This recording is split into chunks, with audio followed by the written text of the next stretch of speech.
Assalamualaikum warahmatullahi wabarakatuh. Perkenalkan, nama saya Muhammad Foto Naja, NIM 23303 10038, kelas B3 TPR.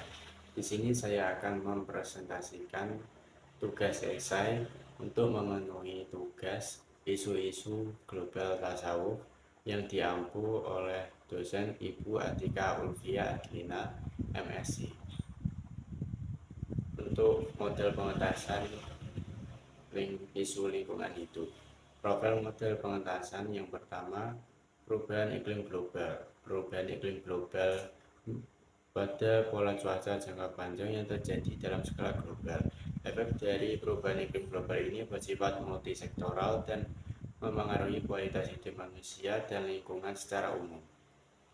Penyebab mendasar terjadinya fenomena perubahan iklim adalah adanya perubahan pada total masukan dan keluaran energi di permukaan planet bumi.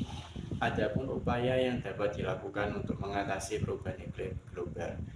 Yang pertama, upaya mitigasi seperti pengurangan emisi gas rumah kaca dan pengelolaan hutan berkelanjutan.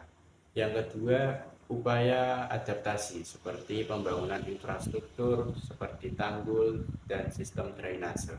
Yang ketiga, kebijakan dan kerjasama seperti penerapan kebijakan yang mendukung aksi iklim. Isu lingkungan hidup yang kedua adalah polusi plastik di lautan. Sampah plastik yang berada di lautan dapat dikatakan sebagai marine plastic debris. Marine plastic debris ini merupakan bentuk polutan yang paling menguasai dalam sampah lautan, di mana sebesar 60-90% sampah yang ada di lautan terdiri atas polimer plastik yang berbeda-beda. Penyebab utama menumpuknya sampah di laut adalah kurangnya kesadaran masyarakat akan pentingnya menjaga lingkungan laut dan mengolah sampah dengan baik. Adapun upaya yang dapat dilakukan untuk mengatasi polusi plastik di lautan. Yang pertama, mitigasi di sumber seperti pengurangan penggunaan plastik sekali pakai, meningkatkan kesadaran masyarakat tentang dampak buruk plastik sekali pakai. Yang kedua, pembersihan laut seperti pengembangan teknologi untuk membersihkan sampah plastik di laut dan kegiatan bersih pantai yang melibatkan masyarakat sekitar. Yang ketiga, ekonomi sirkular seperti daur ulang, analisis kelebihan dan kekurangan. Yang pertama, mitigasi. Untuk kelebihan, mencegah dampak buruk di masa depan dan mengurangi biaya jangka panjang. Untuk kekurangannya, membutuhkan biaya besar di awal, membutuhkan waktu lama untuk melihat hasil.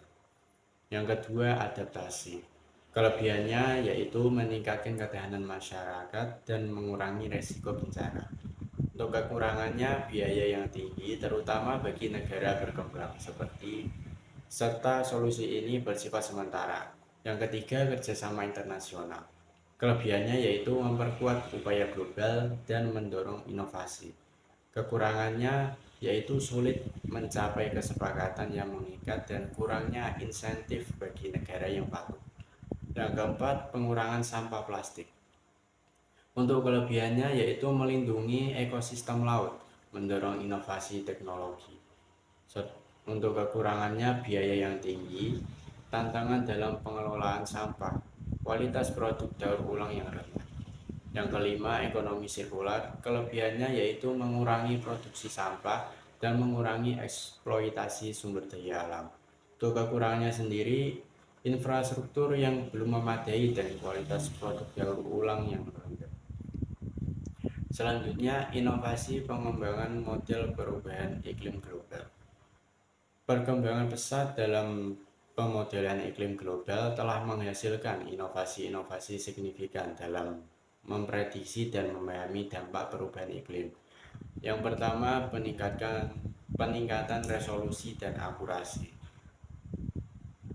Yang pertama, model resolusi tinggi yaitu dengan meningkatkan resolusi spasial dan temporal. Model iklim mampu memberikan prediksi yang lebih akurat tentang pola cuaca lokal dan regional, sehingga memungkinkan perencanaan adaptasi yang lebih efektif. Yang kedua, model coupled climate ecosystem, yaitu integrasi antara model iklim dan ekosistem memungkinkan pemahaman yang lebih mendalam tentang dampak perubahan iklim terhadap keanekaragaman hayati dan fungsi ekosistem, seperti hutan tropis. Yang ketiga, model iklim pertanian. Dengan menggabungkan data iklim dan pertanian, model ini membantu memprediksi dampak perubahan iklim terhadap produksi pangan global dan ketahanan pangan. Yang keempat, model ketinggian permukaan laut. Menggunakan data satelit dan model S, model ini memberikan proyeksi yang lebih akurat tentang kenaikan permukaan laut dan dampaknya terhadap wilayah pesisir. Selanjutnya, inovasi polusi plastik di lautan. Masalah polusi plastik di lautan telah mendorong berbagai inovasi untuk mencari solusi yang efektif. Beberapa inovasi utama yang sudah dikembangkan meliputi: yang pertama, penggantian plastik konvensional dengan bahan biodegradable seperti plastik berbasis rumput laut. Bahan ini memiliki potensi untuk terurai lebih cepat di lingkungan laut dibandingkan plastik konvensional dan plastik berbasis pati jagung. Teknologi ini menawarkan alternatif yang lebih ramah lingkungan karena dapat terurai dalam kondisi yang lebih luas.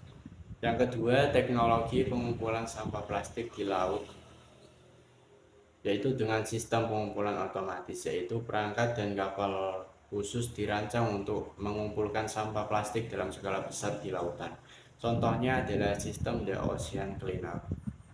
Yang ketiga, inovasi desain produk, seperti pengurangan plastik sekali pakai, yaitu perusahaan dan pemerintah menerapkan kebijakan untuk mengurangi penggunaan plastik sekali pakai dengan cara kemasan ramah lingkungan, yaitu dengan menggunakan bahan yang dapat didaur ulang atau diformulasikan ulang, dan desain produk yang dapat digunakan berulang, yaitu meminimalkan limbah plastik melalui desain produk yang tahan lama dan dapat digunakan berkali-kali, dan penerapan ekonomi sirkular, mendorong penggunaan kembali dan daur ulang bahan untuk mengurangi produksi limbah plastik. Dan untuk selanjutnya, tinjauan tasawuf terhadap persoalan global terkait dari berbagai macam isu lingkungan hidup. Di sini ada beberapa contoh berdasarkan perspektif tasawuf, yaitu pertama, perubahan iklim global.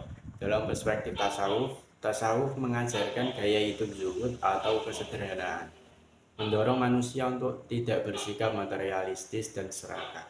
Dengan menerapkan konsep zuhud, manusia diharapkan mengurangi pola konsumsi berlebihan yang berdampak pada kerusakan lingkungan.